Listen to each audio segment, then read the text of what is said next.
Want to welcome everybody out for the USDA October WASDE report. Of course, that's the World Agriculture Supply and Demand Estimates. We've got a few different things that we're looking at this time, Sterling, but it all pretty much boils down to yield, corn, bean yield. You also talked about maybe a surprise in wheat. What do you think of those big three that we're going to look at today? Well, we're looking corn and soybean yields.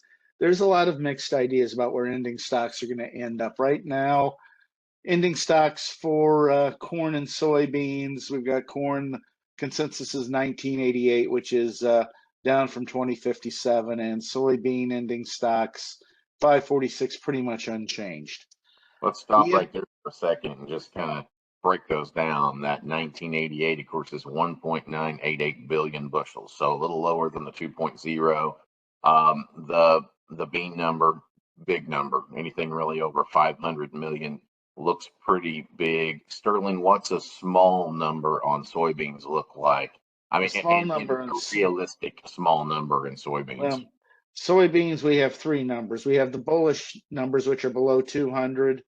We have the caution numbers, which are 201 to 400, and anything above 400 gets pretty heavy. Yeah. It becomes a pretty good weight on the market. So we're actually kind of beyond pretty heavy. We're not quite record levels, but we're solid there. So The real thing is, not to repeat ourselves here because we just said it, but let's talk about that bean situation real quick. You predicted a slight decrease in soybean yields in this report, and I think by all means, the reports we're seeing coming out of the field, we talked about a combination of things, some yield decreases on mature beans after the hurricane rains in the southern corn belt, and then as we harvest later planted beans, we are definitely seeing lower yields. Yesterday, as a matter of fact, I was shocked. I was talking to an agent up in we'll call it northern Illinois, north of Champaign, between Champaign and Chicago, and actually seeing some yield claims start to come across. Not severe ones, but beans around 50 bushel the acre, which were a little bit of a surprise to me. So how big of a trend are we seeing this yield reduction in soybeans? well, for late planted beans here in eastern Nebraska and across Iowa, we have fallen into a drought. September was the driest September in Omaha on record. We received 0.091 hundredths of an inch of rain for the entire month. It has not rained yet in October, and we're now almost halfway through the month. So for late planted beans, you get a little rain, you do a little better. You don't get the rain, you're not going to do as well. And given where the USDA was in terms of looking for record yields, again, we were talking about that Sandy Koufax weather. Well, he gave us 7 perfect innings. Yeah, Now we're in the 8th inning, and guess what? We put a runner on base. yeah, So we're probably going to have to take a little edge off of that. And maybe the same for corn as well. It's still entirely conceivable. We're going to have huge yields, but they're yeah. not going to be quite as huge. And that allows for a little bit of market adjustment here. Maybe it allows some release of all that downward pressure that's been in the market for so long. Now, Yep. again, not saying we're ragingly bullish yet, but maybe we can take some of that pressure off. Where Yeah. I think we You can just see take it. that top end carry out disappearing. If we can see anything in the fours, I think that's a step in the right direction. Then we're going to have to rely on our friends down South America to possibly have some adverse weather over the next 3 months. The chat box just lit up, Sterling, and it was from Dylan Reitz, and Dylan is from up around Buckley, Illinois. And he just quoted, turning in soybean claims for late planted beans every day in Ford and Iroquois County, Illinois. So Okay. I think Dylan would tell you it's not catastrophic type yields, but it's just enough to trigger that claim, especially with the decrease in price as well. So I'm curious. I see Jody is on here from a little further north. Eric is in here from Iowa. I'm curious what you all are seeing in these bean yields too, because that area is going to play a huge role in where we come out nationally. So we have that corn probably again ending stocks going down a little bit. maybe there's a little room for a little better export and a little bit of takedown in yields. Where we could have a surprise might be in the global wheat numbers. We have issues in Australia. We have issues in Russia. We have issues in France. So three main producers kind of have a problem here.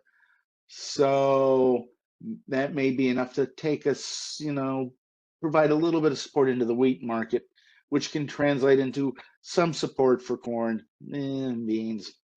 It'll take some Yeah. bearishness out. But Sterling, you mentioned the dry weather. I think if you look at a drought index, you're seeing a D1 drought kind of creep into big areas in the Midwest. How much impact do you think that's going to have on winter wheat? I know we always say you plant in the dust, the bins bust, but is it too early for concern there? well, it's winter. It's coming into the end of the season. We are almost technically in a La Nina, which would result in a dry winter. But again, it's making planting very easy.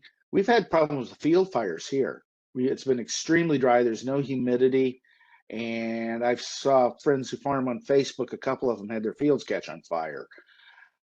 So, that's not time to raise the red flag yet.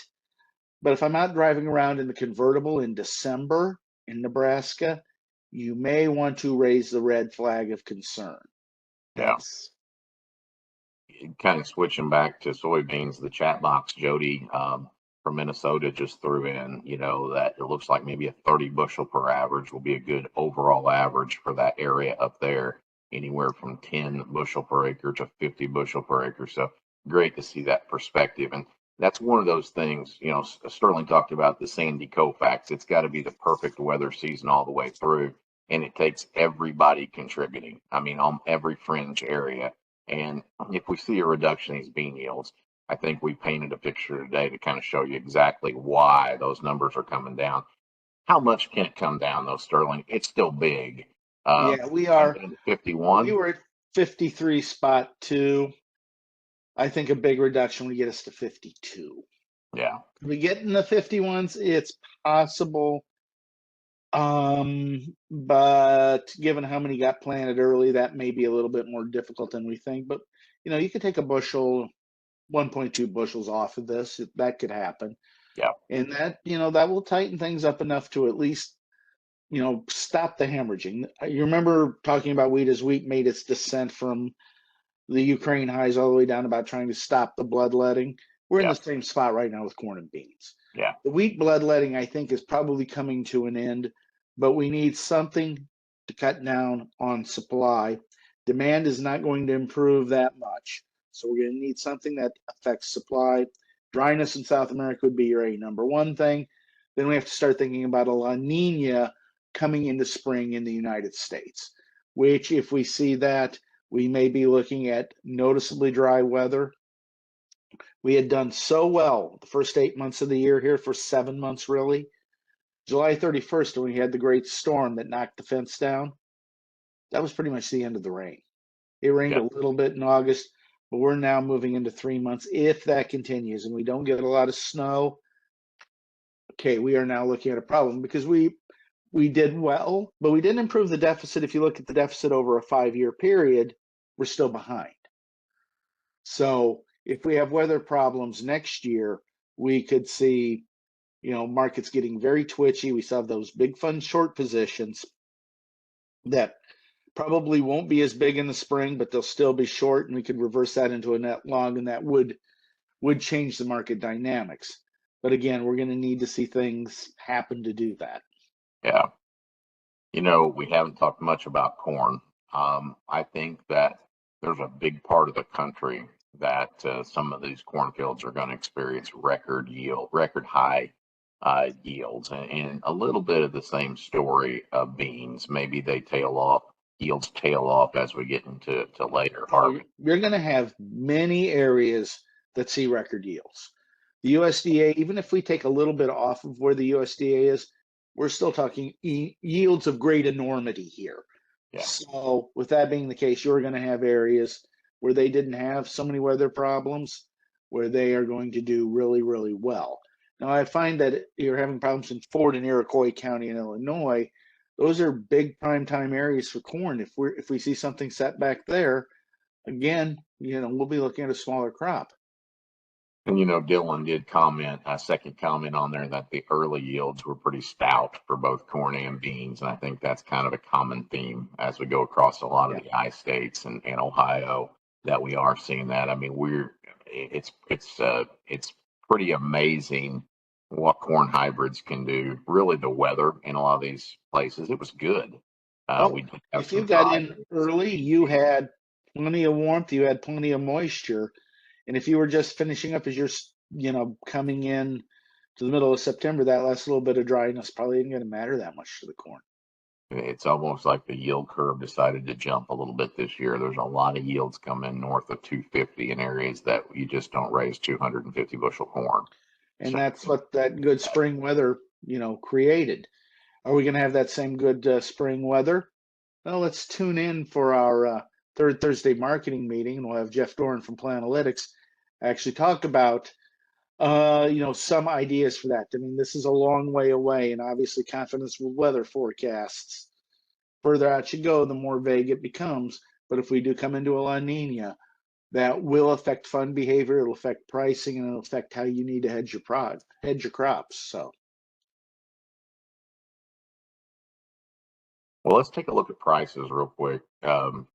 Sterling, if you can flip those back on the board, let's take a look at those I sure and just can see what here. might be some realistic targets and some strategies for folks.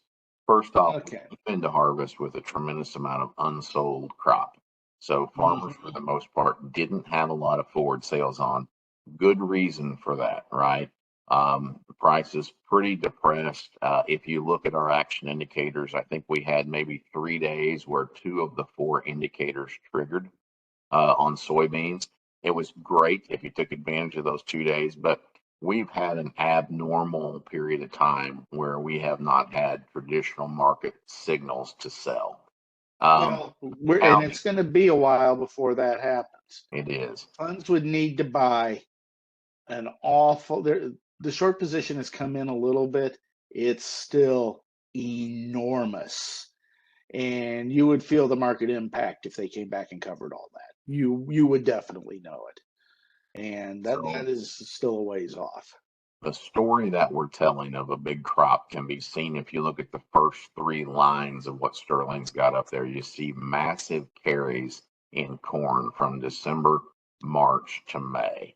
Now, it may make sense to hold corn and lock that carry in if you have not got a tremendous amount of money borrowed. But remember, these lines of credits are around 8%. To, to carry money on that line may cost you up to 4 cents a bushel per month. Okay, so that changes maybe how good things look on paper right now. When you look at soybeans, you see the same thing. You see, November at 10.20, a 30-cent carry to March is almost unheard of. That's reflective of that big carry out. Again, you've got basis appreciation on top of that. That carries good, but you have to ask yourself, how much money and interest am I paying to Mm-hmm. operate on? That's the big question. Um, Yep. Sterling, if we were looking at some targets on here, let's go to that March. Can we see 450 March corn? That's a 14-cent increase from where we're at. And is that a good target? It is entirely conceivable that if it does not rain in South America, if we have problems, getting to $4.50 basis March is possible. Is that a good target? Probably. But I would also look at the calendar and think about this. If we are heading into a dry spring and we see continued dryness in South America, the May contracts are the ones that they use in South America to hedge. If we see 450 there, and we've got what? Let's see, we've got what, 9 cents there. We could see this expand to 15 cents on the May. If you have storage on the farm and you don't owe anybody any money, I would be looking at the May contract to get a little bit of enhanced performance, simply because it's our spring contract here in the U.S. It is also the hedging contract for the March That's for the a South great American bit. contract. That's a great bit of advice you just offered there. A lot of people don't think in those terms. Unfortunately, we got a lot of people that are going to need to turn this in cash pretty quick. Certainly, I Yeah. think we're just seconds away. We are 6 seconds away, so we're switching our screen here, and we're going to highlight the corn ending stocks number right here. And there we go. 1.999. So down a little bit, but right down the pipe for what we expected. Soybean, let's see what we got here for soybean ending stocks. Soybean production, soybean ending stocks. Down a little bit. 550, sharply unchanged from last month. Sharply unchanged. What do we have for wheat ending stocks? 812, down a little bit. What's the market doing? Well, corn's up a penny, beans are up 3. Wheat, we did not get the bullish surprise I was kind of hoping for here. Wheat is actually down a little bit. Another item here, and we haven't talked about this much, is cotton. Cotton conditions have collapsed in the last month. Cotton ending stocks, though, at 410, actually a little bit higher. Cotton production at 420 was cut. So again, export issues with cotton being a big problem there. Yeah, certainly a little disappointing on those yields not falling off a little bit. I'm going to still stick to my guns, and I think you are too, that we may see that decrease in beans before it's all said and done. The Okay, question is, unless let's these see. early bean yields were just so good that they bolstered everything up. Eric from Iowa just chimed in on chat, hearing a lot of 60s and 70s, which is probably what Eric expects in parts of northern. He said northern Iowa, a little bit lower there, which makes sense if you talk about what Jody talked about, even further north in Minnesota. So some pretty good numbers. Now, if we look at the corn yields, 183.8, the USDA did raise them 2/10 higher with the corn yield. Wow. So now we'll look into November and we'll see what action's coming off the combine and how that drives that. Soybean yields at 53.1, they took them down 1/10. So that's where we set with that. Let's take a look here. We need some South American numbers. What does Brazil look like? Brazil, new crop production 169, unchanged. Corn 122. Monster crop at 169. That is as big. Soybeans 51 and 51 for corn for Argentina, unchanged for the last, I don't know, 20 years, whatever.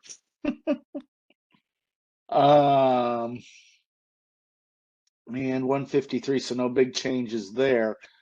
Let's look at global wheat carryouts here. Global wheat ending stocks 258. They actually increased those. That is a bit of a surprise and a bearish one. The street was looking for 256, looking to shave 2 million tons, and they didn't. So that would explain why wheat is down 3 or 4 cents, and soybeans are now sharply unchanged, and corn is also sharply unchanged. Well, not what I was expecting. I thought we might see some fireworks in this. I know the crop is really good, but I thought we might shave a little bit off of it.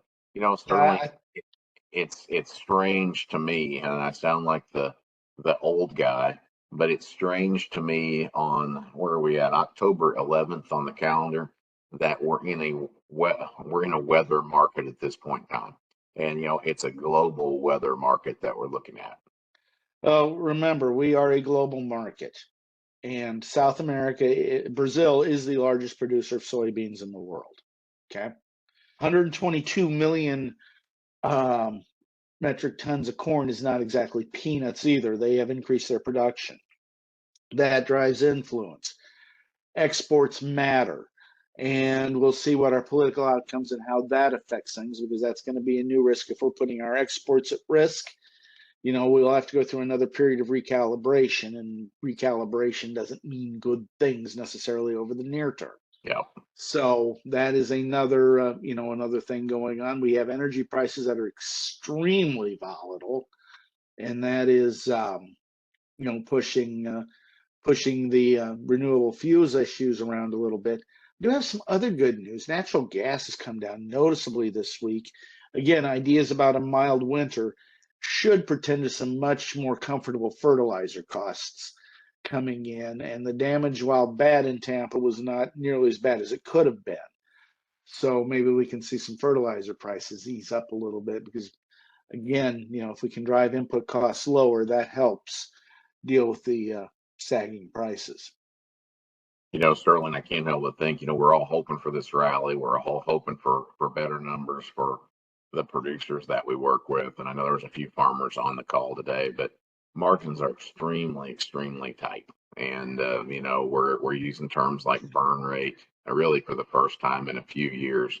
And, I'm pretty excited about something that AgriSompo is going to be rolling out.